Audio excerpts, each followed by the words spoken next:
Hey everyone, welcome back to Crypto Cash. Thanks again for joining me here. Hope you're having a fantastic day. Quick look here at Bitcoin, seeing what's going on. We're just going to jump into the back-end data here and just kind of help, kind of see what's going on. I mean, the price absolutely jumped up pretty significant from yesterday, and it's interesting to kind of see this happen. And it's really nice, refreshing little situation. But again, I don't think we're quite out of the woods yet, but let's double check a couple key factors here first to see what's going on. So let's just jump right into the back-end liquidation data. We can see, again, tons of liquidation at 40,600, and of course that 41,500 mark as well. So again, we talked previously, 41.6, 41.5 being a previous resistance level. It was actually, prior to that, a support level of liquidation. They had a massive amount of liquidation at that level before the price initially liquidated. Again, people put a lot of stop losses right there at that location, and of course those got hit. So at this point here, there's not a ton of liquidation above the price action. A lot of folks are investing right around 44,000, or more so just, the 44,000 is right where the liquidation levels are at. For a heavier concentration, a little bit above at 42.5. Okay, so we talked previously about 42,500 being a potential resistance level for the next key level, where the price action could sweep up to. So my speculation, if the price goes up any higher, 42.5 should be the rejection zone there, and we might have our, our 1, 2, 3, 4, 5 pattern complete by then. Okay, so we'll take a look at that and kind of just talk a little bit more about what that might look like here.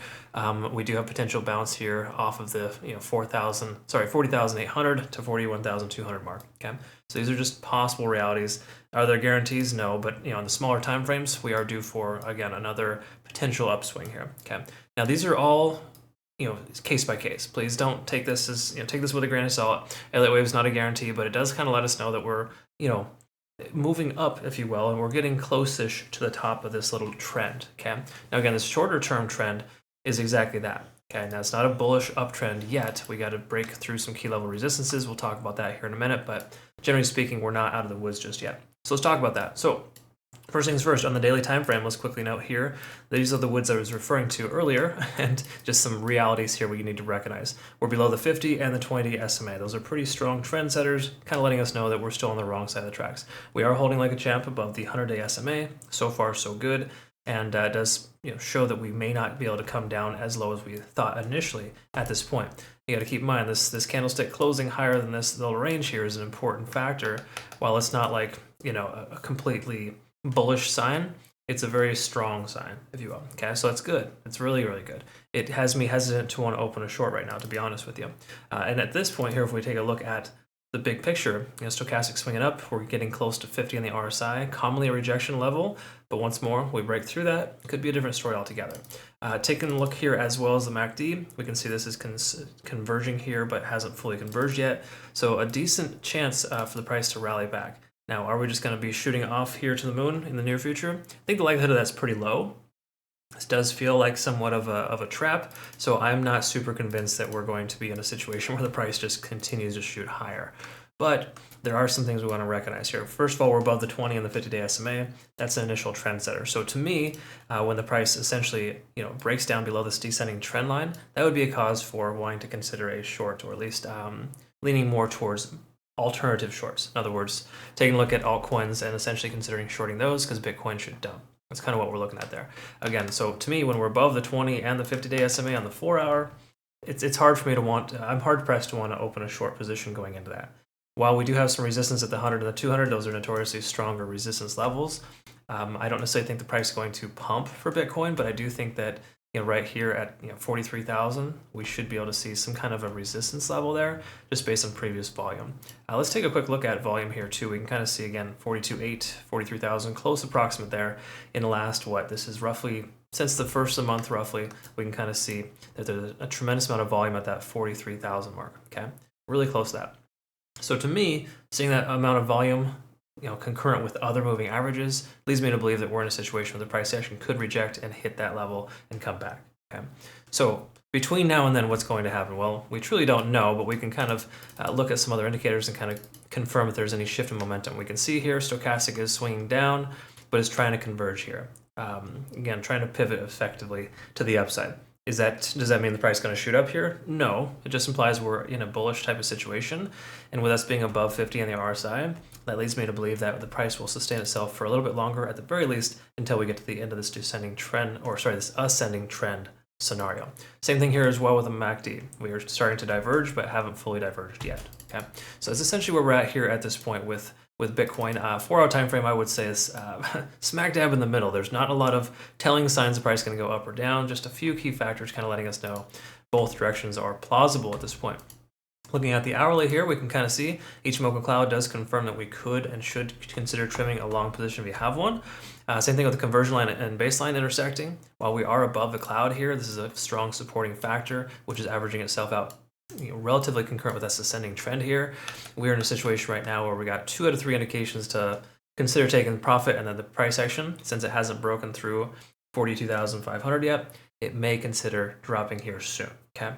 So again, this is a weekend. Weekends are generally less volatile. Unfortunately, we did see a little bit more unique behavior from Bitcoin last night after the daily candlestick closed.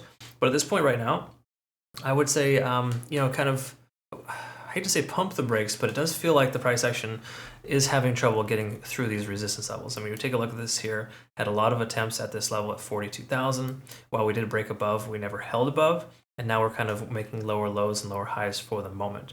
It's not a guarantee, of course, but we do also got to recognize as well that we've hit our 1, 2, 3, 4 pattern. And ideally, if this is the lowest point, 41,500, we could see one more leg up. So me personally, if I'm going to consider a short, I'm going to have multiple entries, make sure that I average my position up effectively, or down more so, depending on how you look at it, and just make sure we're in a position where the price action, if it continues higher, we don't just go all in on one entry, and we use kind of low leverage, low position sizing. So just some things to kind of think about here. Nothing's really set in stone here for the moment, though, folks. So just please understand we're not in a definitive situation, but the overall sentiment, if you look at larger time frames, is still bearish. And until we confirm a few factors above 50 on the RSI, for example, and the moving averages, I think we're in a situation where we can presume the price is going to continue lower. Okay. So again, just it feels like we're going to see one more leg down before the next leg up. So have your limit orders ready just in case. You never truly know when that's going to happen. Between now and then, I would say that this weekend, while we're not seeing a tremendous amount of activity in the market with altcoins, I think they are more likely to continue higher until Monday. But I would just be careful if you're taking any long positions this weekend. I really wanted to consider taking some shorts as soon as we hit this market, but Bitcoin's showing a lot more strength than originally expected. And now that we have this, we kind of got to recalibrate and not just go too hard right now. Okay. So I get a lot of questions. Hey, when's the next set of signals, folks? Well, you gotta know, patience is key right now. And sometimes no trade is the best trade. Okay. So please just be patient. We'll get there, folks. Trust me. The market is not done. I just think that we're kind of in this little transition between now and Bitcoin halving, and we're going to see a lot of tentative scenarios here, if you will, a lot of false positives. Okay, so hope that makes sense and I described that correctly. Make sure you check out Bitunix, phenomenal exchange, link down below if you haven't already. Phenomenal exchange. Thank you again so much, Bitunix, for an awesome opportunity for our community members. Again, no KYC, no VPN if you want to consider that. Otherwise, consider becoming a community member. We took some nice healthy profits from, Solana yesterday, 41% in roughly a couple of days. And our Premium Plus group is doing fairly well with some longs and shorts, honestly. See, Matic taking some good profits there from Matic. Then, of course, we got Cardano and what was it? Yeah, BNB and Matic again. So again, you kind of see some repeat behavior there, but for the most part, that's working well for our community. So I'm super happy that is. Thanks again for the awesome feedback. I hope you all have a great rest of the day. We'll see you in the next video. Take good care.